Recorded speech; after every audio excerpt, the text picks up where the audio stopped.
저는 가을에 태어나서 그런지 몰라도 가을을 참 좋아합니다. 풍성한 열매도 있고 또 아름다운 잎사귀들의 단풍들이 참 예쁘다라는 생각이 들게 되지요. 낙엽의 모습도 나무에서 떨어지는 그 모습도 참 좋고 또 떨어진 낙엽을 밟을 때 나는 소리도 참 좋고 저는 참 가을을 좋아합니다. 그런데 요즘에는 점점 가을이 줄어드는 것 같아서 많이 아쉬워요. 그리고 금세 떨어진 낙엽 속에 앙상해진 나무의 모습들, 그리고 땅도 또 폭신폭신했던 낙엽의 그 소리들과 감촉들은 사라지고 이제 차가운 얼음과도 같이 굳어져 버리는 그런 겨울의 때를 보게 되면 참 황량하다, 또 아쉽다, 이런 생각을 하게 됩니다. 그렇지만 뭐 겨울도 겨울 나름의 멋이 있지요. 우리의 영혼에도 사실 이와 같은 겨울과도 같은 때가 찾아올 때가 있어요. 우리가 원하는 소리와 또 결실들과 모습들, 그런 아름다움이 사라지고 어느덧 앙상한 가지와 또 굳게 되어버린 땅 위에 서 있는 것과 같은 그런 영적인 겨울을 우리의 삶에 때로는 경험하게도 됩니다. 바로 오늘 이 사가랴라고 하는 사람이 바로 그런 겨울과도 같은 침묵의 시간을 맞이하게 됩니다. 하지만 이것은 단순히 어려움과 고통의 시간이 아니라 하나님이 허락하시는 회복의 시간이라는 것을 우리는 오늘 말씀을 통해서 함께 나누게 될 것입니다. 우리의 삶 가운데 때로는 찾아오는 이러한 영혼의 겨울이 있다면, 또 내 생각과는 다른 이런 침묵해야 하는 것 같은 그런 상황들이 있다면, 이곳에서 하나님의 뜻이 무엇인지를 찾고 발견하며 이것을 회복의 기회로 삼는 여러분들이 되시기를 주님의 이름으로 간절히 축원합니다. 사가랴는 아비야 제사장 반열에 속한 예루살렘 성전에서 일하는 제사장이었습니다. 아비야는 아론의 후손 중 하나였습니다. 그래서 여러 후손들이 다 제사장이 되었는데 그 중에 아비야라고 하는 사람의 후손이 바로 사가랴가 되었던 것이죠. 이들은 1년에 한 2차례 정도, 한 차례당 일주일 기간을 예루살렘 성전에 와서 일을 합니다. 그리고 그 기간이 끝나면 이제 처소로 돌아가서 거기서 또 다른 이제 맡겨진 일들을 하거든요. 오늘 보면 사가랴가 이 일들을 위해서 성전으로 오게 된 것을 보게 됩니다. 그런데 거기서 직무를 수행하고 있을 때 가브리엘 천사가 나타납니다. 그리고 그에게 아들을 낳을 것인데 이름을 요한이라고 하라고 그렇게 천사야 하나님의 소리를 들려주게 되었습니다. 그러자 아니 우리가 어떻게 아들을 낳을 수 있습니까? 우리는 자식이 없고 그리고 나이가 많습니다 라고 그렇게 반문을 하지요. 그러자 가브리엘이 사가랴에게 너는 이제 말을 못하게 될 것이다 라고 하는 벌을 내리게 됩니다. 그러면서 사가랴의 침묵이 시작되게 됩니다. 사실 사가랴는 성경의 표현으로 말하면 흠 없는 자였습니다. 흠 없는 자. 그래서 이 두 사람이 사가랴뿐만 아니라 그의 아내인 엘리사벳, 이 부부가 하나님 앞에서 의인이었고 하나님의 모든 계명과 규례를 지키는 흠이 없는 사람들이었다라고 하나님은 평가하고 계십니다. 흠이 없는 자예요. 하지만 사실 이 흠 없는 자에게도 흠이 있었습니다. 그것은 무엇이냐면 자녀가 없었다는 것이에요. 엘리사벳의 말을 보면 엘리사벳이 잉태를 못함으로 그들에게 자식이 없었고 두 사람의 나이가 많았다. 그러면서 이 사가랴도 그렇고 엘리사벳도 그렇고 이런 그 나이가 많음으로 인해서 잉태를 할 수 없는 그 상황, 이 상황 가운데 있었던 것이죠. 엘리사벳의 이야기를 들어보면 주께서 나를 돌보시는 날에 사람들 앞에서 내 부끄러움을 없게 하셨다. 그래서 내게 생명을 주셨다. 이렇게 고백합니다. 다시 말하면 그들은 사람들 앞에서 부끄러움이 있었다라는 겁니다. 그들의 평생의 기도 제목이었을 겁니다. 한번 생각해 보십시오. 이들은 제사장 부부입니다. 제사장이 뭐 하는 사람입니까? 죄인이었던 이 백성들이 제물을 가지고 오고 그리고 하나님께 나아오게 될 때 그것을 연결해 주는 사람들이 제사장입니다. 제사를 치르고 그리고 그들이 하나님 앞에서 회복을 얻어서 더 이상 죄의 저주가 아니라 하나님의 은혜의 복을 누릴 수 있도록 해주는 것이 제사장의 일입니다. 그런데 이 제사장 부부가요, 자녀가 없습니다.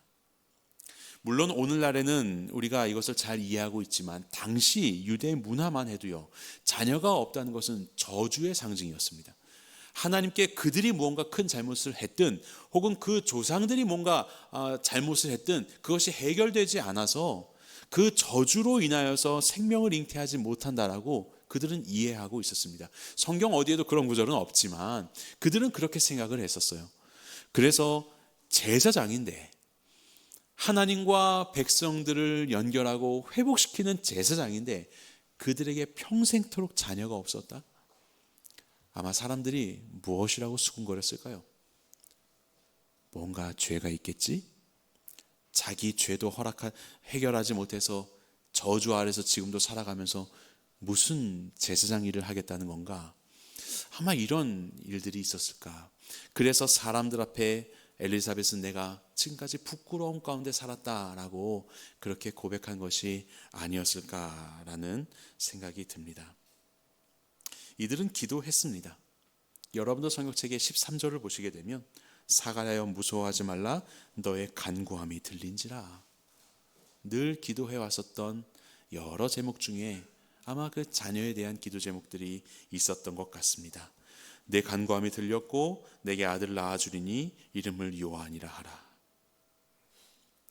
참 이것은 어찌 보면 지금까지 자신들에게 있어 왔었던 사람들의 시선, 그들의 그 무지함으로 인한 우리에게서 찾아내는 그 흠들을 단숨에 없애버리는 그런 하나님의 귀한 복음의 소리일 수 있었을 겁니다. 너무나도 힘겨웠던 그 삶의 현장 속에서 성경 말씀에 보면 그는 하나님의 말씀, 그 규례를 잘 지키는, 충성되게 지키는 흠없는 자라고 했는데, 저는 이 말씀도 이렇게 보면서 그냥 뭐 성경에는 그렇게 표현되어 있지 않지만 제 마음이 좀 아프더라고요. 이게 연민이 생기더라고요. 제사장인데 하나님의 저주를 받았다라고 하는 사람들의 수군거림 속에서 사실 스스로가 보기에도 왜 하나님이 생명을 주시지 않는가? 내가 지금 뭔가 잘못하고 있는가라는 끊임없는 정체성의 혼란 속에서 얼마나 힘들었을까? 그리고 이 두 사람이 그런 것을 극복하기 위해서 오히려 제사장으로서 자기들이 해야 할 그 모든 거룩과 직무는 정말로 흠없이 완벽하게 감당해내고 있는 그러한 모습을 통하여서 사실 그 안에 있는 저주에 대한 물음과 사람들의 흠에 대한 아픔을 감추려고 하는 그런 모습은 아니었을까라는 생각이 들어서 좀 측은한 마음이 들기도 하였습니다. 사람들은 그들에게 무자한 자라고 그렇게 흘겨보았지만 그래도 하나님은 그들을 의인이다 이렇게 평가하고 계시죠. 뭐 죄가 없어서 의인이겠습니까? 그것은 아니지만 그래도 하나님의 말씀 안에서 정직하게 성실하게 살려고 하는 그들의 모습을 의인이요 흠이 없는 자다라고 이렇게 말씀하고 계셨던 것이지요. 그리고 그들에게 또 하나의 흠이 있다면 무지한 신앙입니다. 무지한 신앙. 가브리엘이 와서 아들을 낳을 것을 이야기할 때 사가랴가 이렇게 말하죠. 천사에게 이르되 내가 이것을 어떻게 알리요? 내가 늙고 아내도 나이가 많습니다. 가브리엘이 나 가브리엘이야 이름도 밝힙니다. 소속을 밝히는 거죠. 보다 더 자신의 말의 신빙성을 확증하려고 하는 것입니다. 가브리엘은 하나님께 가장 가까이 있는 천사입니다. 천사의 장이기도 하고 그리고 하나님의 거룩한 종이었습니다. 성경의 다른 곳에 가브리엘이 또 등장합니다. 다니엘서에 등장해서 다니엘에게 하나님의 말씀을 증거하는 것이 나오는데 그 가브리엘이 지금 사가랴에게 나왔어요. 사가랴는 보통 사람 아닙니다. 제사장입니다. 정말 제사장으로서 자기의 역할을 잘 감당하고 있는 그런 부분에서 완벽한 제사장의 모습이었습니다. 하나님을 아는 자였고 그리고 그 거룩한 증거가 끝나면 처소로 돌아가서 하나님의 말씀을 가르치고 나오는 사람들에게 정결에 대한 것들을 판결해 줘야 하는 늘 하나님의 말씀을 가까이 하고 하나님을 묵상하며 살아가는 자가 사가랴입니다. 그런데 그에게 가브리엘이 나타나서 하나님의 말씀을 전해주는 거예요. 그러면 어떻게 반응해야 될까요? 내가 평생토록 기도해 왔었던 바로 이 문제에 대해서 하나님이 이야기를 해주신 거예요. 그러면 아멘, 할렐루야 찬양해야 되겠지요. 그런데 사가랴는 그렇게 하지 않습니다. 내가 이것을 어떻게 알리요? 이 말은 증거 주세요 이 말입니다. 확증해 주세요 이 말입니다. 그랬더니 가브리엘이 너는 말 못하게 될 것이다 이렇게 이제 벌을 내렸어요. 사실 이거 보면서 굉장히 뜨끔했습니다. 왜냐하면 성경에 보면 하나님이 무언가를 약속하실 때 어마어마한 약속이에요. 그러면 오히려 증거를 구하는 경우가 심심치 않게 등장하거든요. 아브라함에게 하나님이 내가 이 땅을 너에게 줄 것이다 라고 하니까 하나님이 증거 주세요 라고 해요. 그랬더니 하나님께서 자 재물들을 좀 가져와라. 그래서 뭐 염소 가져오고 뭐 양 가져오고 비둘기 가져와요. 그래서 그것들을 이렇게 쪼개 가지고 논 다음에 하나님이 횃불로 여기를 지나가시거든요. 이것으로 내가 너에게 땅 준다는 약속을 확증하자. 이게 표징이야. 이렇게 말씀하세요. 모세를 부르실 때도 아니 그 어마어마한 일들을 어떻게 출애굽의 역사를 내가 감당할 수 있습니까? 라고 했더니 네 손을 품에다 넣어서 꺼내봐라.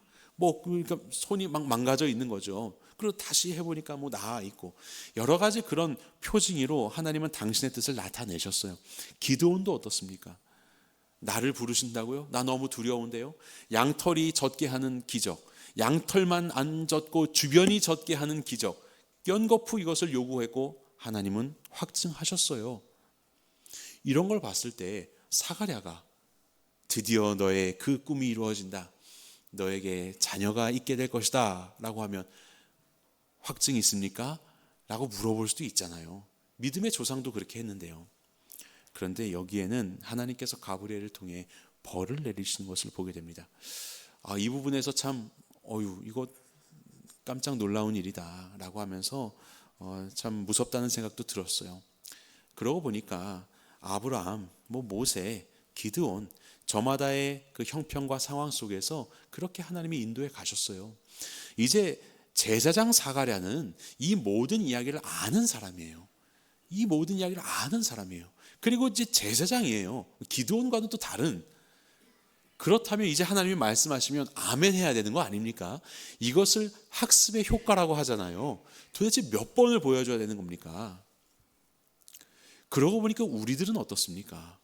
우리는 이제 예수님도 오셨습니다. 정말로 예수님이 오셨고 십자가에 돌아가셨고 부활하셔서 승천하셨고 다시 오시고 성령님 보내셔서 주의 은혜로 우리는 하나님을 고백하며 주의 은혜를 경험하며 살아가는 성도가 되었습니다. 아브라함부터 시작되는 그 믿음의 선진들의 이야기들과는 비교할 수 없을 만큼 우리는 많은 확증들을 받았고 이루어졌고 우리는 전혀 이들과는 다른 자리 속에서 살아가고 있는 거룩한 성도예요. 그런데 때로는 우리들도요, 바로 이와 같은 불신의 모습이 있지요. 하나님이 말씀하시는데 믿을 수가 없는 겁니다. 하나님을 창조주시고 피조 세계는 그저 지어진 존재에 불과한데 하나님이 자식 준다고 하시는 이야기에 나와 내 아내가 나이가 많아 생산할 수 있는 능력이 없습니다. 피조물의 능력이 없습니다. 피조물의 능력이 없으니 창조주의 능력이 이 피조물 가운데 영향을 미칠 수 있겠냐는 말도 안 되는 이야기를, 피조물이 능력 없는 게 무슨 소용입니까? 창조주가 하시겠다는데요. 그런데 그런 이야기를 하고 있는 무언가 제사장으로서 많은 것들을 알고 있었던 사가랴이지만 사실 그 깊은 곳에는 무지의 신앙이, 불신의 신앙이 자리하고 있는 것을 우리는 보게 됩니다. 그 이유를 살아가고 있는 우리도 마찬가지죠. 우리는 어떻습니까? 하나님이 말씀하시는데 그것을 온전히 받아들일 수가 없지요. 왜냐하면 가능성이 없는 것 같으니까. 조물주가 중요한 것이 아니라 피조 세계의 현상이 중요해서 그들 속에는 전혀 그런 것이 보이지 않는데요. 그래서 이러한 불신의 태도를 가진 우리들은 때로는 하나님의 역사에 대해서 냉소적으로 대합니다. 하나님은 말씀하셨지만 나는 그것이 믿어지지가 않아요. 하나님이 이루어 가시는 것들을 보지만 저거 뭐 해봤자 다시 돌아올 거야. 그거 뭐 별거 아니야 라고 애써 그것을 외면하고 냉소적으로 대하고 그렇습니다. 그래서 정말로 하나님이 우리에게 사랑하라고 하셨는데 사랑에 침묵하고, 찬양하라고 하셨는데 찬양에도 침묵하고, 기도하라고 하셨는데 기도에도 침묵하고, 그냥 그렇게 살아가고 있는 불신앙의 모습, 무지한 신앙의 모습을 가지고 있는 것은 혹 우리의 모습은 아닐까라는 생각이 들었습니다. 하나님은 그러한 사가랴에게 침묵의 벌을 내립니다. 이 침묵은 두 가지의 침묵인데요. 첫 번째, 그가 나와서 그들에게 말을 못하니 백성들이 그가 성전에서 환상 본 줄 알았더라. 옛날에 이게 환상을 보면 그 하나님의 임재하심 앞에 말을 잃어버리게 되는 이제 그런 일들이 있었는데 그런 건가? 이렇게 생각한 거죠. 사가랴가 말을 못하니까 몸짓으로 뜻을 표합니다. 그 말을 못하게 되었습니다. 첫 번째 침묵, 나의 말을 하지 못하게 됩니다. 나의 말을 하지 못해요. 두 번째 침묵이 있습니다. 이것은 이제 요한이 태어납니다. 그리고 이제 8일 만에 할례를 받기 위해서 나오게 되는데 그에게 이름을 지으려고 합니다. 사람들이 말합니다. 사가랴의 이름을 따서 사가랴로 짓자. 그랬더니 가브리엘이 요한이라고 지라고 했잖아요. 그래서 엘리사벳이 아니야, 우리 요한이라고 지어야 됩니다 라고 해요. 그래서 사가랴에게 묻습니다. 뭐라고 지을까요? 라고 하는데 그 묻는 걸 보십시오. 그의 아버지께 몸짓하여 무엇으로 이름을 지으려 하는가 물으니 어떻게 이름을 지을까요를 말로 하는 것이 아니라 몸짓으로 표현합니다. 다시 말하면 사가랴는 듣지도 못하고 있는 겁니다. 말하지 못할 뿐만 아니라 듣지도 못하고 있는 거예요. 두 번째 침묵, 사람들의 말로부터의 침묵입니다. 내가 말하지 못하는 침묵이 있고 다른 이들의 말도 듣지 못하는 침묵, 이 두 가지의 침묵을 하나님께서는 사가랴에게 임하게 하셨어요. 언뜻 보면 이것은 매우 억울한 벌처럼 보입니다. 하지만 그 침묵을 해야 되는 이 상황, 영적인 겨울이라고도 생각될 수 있는 이 상황 속에서 하나님은 침묵 가운데 사가랴를 회복시켜 가시고 계시는 거예요. 바로 이 두 침묵은 하나님의 회복의 길로 인도하는 침묵이라는 것을 우리는 발견하게 됩니다. 첫 번째로 사가랴는 이렇게 응답합니다. 그가 서판을 달라 하면서 그 이름을 요한이라 씁니다. 뭐라고 이름할까요? 라고 몸짓으로 물어보니까 막 달라고 했겠죠. 그리고 거기다가 요한 이렇게 썼어요. 말을 할 수 없어서 그의 온 몸을 다하여서 사람들에게 전달한 자기의 뜻, 자기의 말은 곧 요한입니다. 그의 첫 말이 뭔가 내가 왜 이렇게 되었는지 혹은 자신의 억울함이라든지 안 그래도 수군거릴 것 같은 이 사람들, 야, 저 제사장 봐, 이제 말도 못하게 됐어. 도대체 무슨 죄를 저지른 거야? 라고 할 것 같은 그 상황 속에서 자기의 어떤 정당성을 변호하려는 말을 하는 것이 아니라 요한입니다. 우리가 용서받은 탕자 배우다 보면 답을 모르면 뭐라고 쓰면 되죠? 하나님의 심정. 예전에 우리 예수님의 사람들 배우다 보면 답을 모르면 뭐라고 쓰면 되죠? 예수님. 맞아요. 왜냐하면 그 성경 공부 안에는 그것으로 가득 차 있으니까 누르면 나오는 게 하나님의 심정입니다.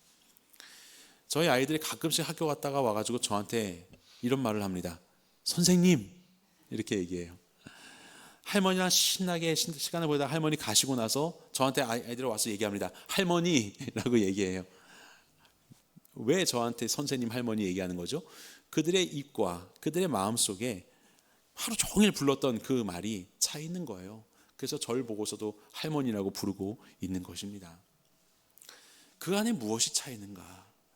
그가 그 서판에 기록하는 것 다른 것 아니라 요한이라는 이름을 기억합니다. 그리고 그것을 기록해서 알리죠. 아마도 이 침묵의 시간 속에서 정말로 이 사가랴는 들어야 할 말을 들은 것입니다. 그것은 다른 말들이 아니라 뭐 들리질 않으니까 다른 것들이 아니라 나에게 말씀하셨던 가브리엘을 통해서 말씀하셨던 하나님의 구원의 뜻, 내가 너에게 자녀를 줄 것이고 이름을 요한이라고 하고 그가 메시아의 길을 예비할 자가 될 것이라고 하는 하나님의 그 말씀을 되뇌이고 들으며 그 시간들을 보내었겠지요. 이전에는 그런 메시지를 들었음에도 불구하고 그 안에 있는 불신으로 인하여서 아멘 감사 찬양이 아니라 무슨 이 말씀이십니까? 어떻게 그런 일이 벌어질 수 있다고 하십니까? 라고 하는 반문이었다면 이제는 정말로 자신이 들어야 할 내용은 가능성 없는 나이 많음에 대한 이 피조물들의 목소리, 사람들의 어떠한 목소리가 아니라 요한이라고 지라고 하시는 하나님의 말씀, 정말로 들어야 할 그 말씀을 듣고 그는 요한이라고 말하는 거예요. 침묵은 들어야 할 것들을 듣게 합니다. 우리가 음악을 하더라도요, 뭐 복잡한 이런 악보가 있어요. 음악, 연주 하면 소리, 그러면 뭐 여러 음표들이 있어서 그것이 소리를 만들어내잖아요. 하지만 악보를 가만히 보시면 소리 나는 것뿐만 아니라 소리가 안 나는 쉼표도 있다는 것을 우리는 알게 됩니다. 만약에 쉼표가 없으면 어떻게 될까요? 수많은 소리 나는 음들로만 가득 차게 될 겁니다. 그러면요, 더 이상 이것은 들리지가 않습니다. 소리는 많은데 그 난잡함 속에서 아무 감동도 없습니다. 쉼의 그 쉼표의 시간 속에, 그 길이도 저마다의 그 정해진 것 속에서, 그것으로 인하여서, 그 침묵으로 인하여서 오히려 들어야 할 것들을 잘 들을 수 있게 되는 거예요. 이게 바로 쉼표의 역할입니다. 우리의 영혼도 마찬가지입니다. 우리의 영혼도 수많은 음성들이, 수많은 소리들이, 그로 인하여서 이 사가랴도 나름대로 훌륭한 제사장이 되어보고자 그렇게 살아왔지만 그런 말들이 아니라 정말로 들어야 할 말, 그는 침묵 속에서 자기의 말도 아니라 사람들의 말도 아니라 하나님의 말씀을 들을 수 있게 되었던 것입니다. 영혼의 겨울과 때로는 뭔가 이제는 나의 방법이 다 끝난 것 같은 강요된 침묵 가운데 놓여 있는 상황, 바로 그 걸음을 걷고 계시는 성도님들 계십니까? 그 침묵이야말로 나를 버리지 아니하시는 하나님께서 나와 함께 하시는 순간이고, 내가 정말로 들어야 할 주의 음성을, 그 깊고 세미한 음성을 들을 수 있는 시간이라는 것을 기억하시기 바랍니다. 두 번째로, 그는 이제 요한이라고 쓰자 그의 혀가 풀리게 됩니다. 그리고 나서 이제 말을 하여 하나님을 찬양한다라고 하였습니다. 침묵은 들어야 할 것들을 듣게 할 뿐만 아니라 말해야 할 것들을 말하게 합니다. 그는 침묵의 끝에서 순종을 하지요. 요한, 그의 온 몸으로 그는 요한이라는 하나님의 말씀에 순종합니다. 그때에 그의 입이 열리면서 그의 열린 입은 이제 하나님을 찬양하는 입이 되지요. 다른 것들을 변명하는 입이 아니라, 다른 것들을 말하는 입이 아니라 하나님이 기뻐하시는 찬양, 하나님을 높이는 경배의 말을 그는 이제 그의 입술을 통하여서 증거하는 거예요.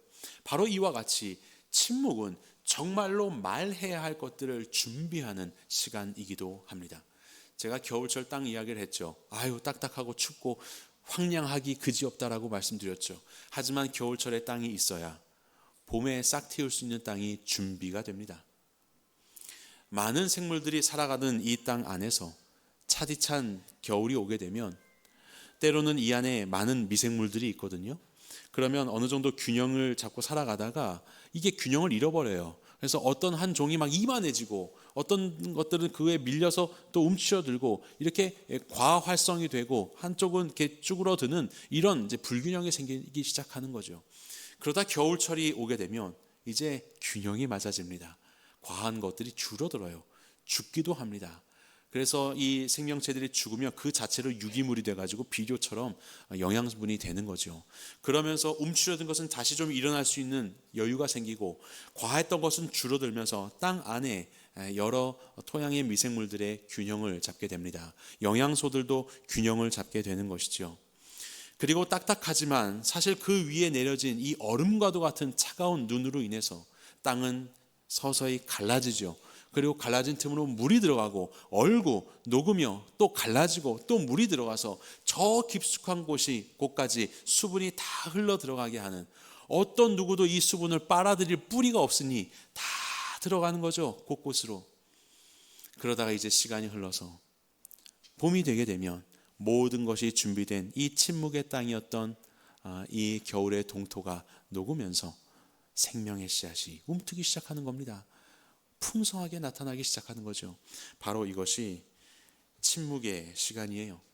우리가 정말로 말해야 할 것을 말할 수 있도록, 하나님을 찬양하는 우리의 입술이 될 수 있도록 하나님은 우리의 영혼에도 이러한 겨울을 주십니다. 수많은 세상의 말들이나 내가 하고 싶은 말들 때로는 그치게 하시고,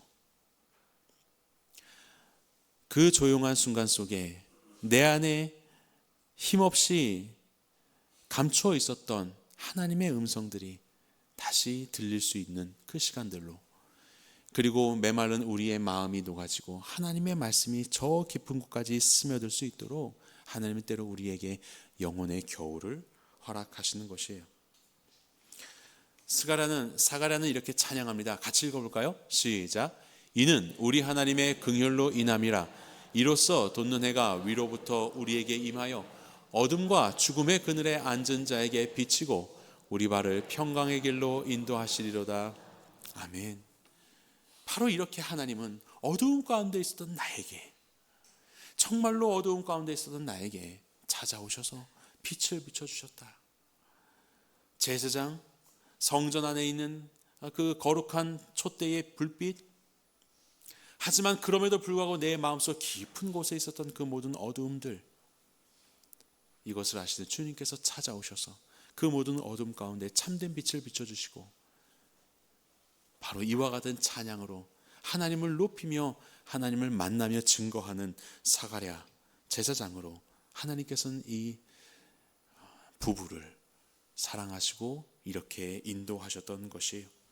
정말로 하나님을 찬양하는 자, 이전의 찬양, 이전의 말들이 아니라 정말로 하나님을 찬양하는 자로, 하나님께서 우리 삶 가운데 허락하시는 우리의 이 침묵의 때가 있다면, 다른 것들로 나를 주장하고 감싸려고 하는 바로 그런 시도보다도 그 침묵 속에서 더욱더 하나님 안으로 들어가시기를 바랍니다. 나에게 주시는 그 말씀이 무엇인지를, 나의 말이나 사람들의 말에 귀를 기울이지 말고 그것들로 만들어내는 그럴듯한 내 삶의 반듯한 삶으로 나의 성실과 흠없음을 주장하려고 하는 모든 시도를 다 내리고 하나님의 말씀 앞으로, 그분의 말씀 앞으로 여러분들의 심령을 더 기울이며 나아가시기를 바랍니다. 그럴 때 주께서 말씀하실 것이고, 우리의 그 어두운 곳에, 남들조차 알지 못했던, 나도 알지 못했던 내 안에 그늘진 곳에 주의 빛이 비치게 하시며 나를 이렇게 사랑하시고 나를 이렇게 인도해 가시고 나를 통해서 하나님의 역사를 이루어 가실 이 하나님을 즐겁게 찬양하며 영광 올려드리는, 정말로 하나님 앞에 그냥 형식적으로 매주 이렇게 그냥 예배에 찬양하고 이런 그냥 형식적인 것이 아니라 정말로 나의 하나님을 이토록 찬양하는 진정한 찬양, 진정한 말로 하나님께 영광 올려드리는 성도님들 되시길 간절히 바랍니다. 대림절을 우리가 어떻게 기다리며 살아가야 할까요?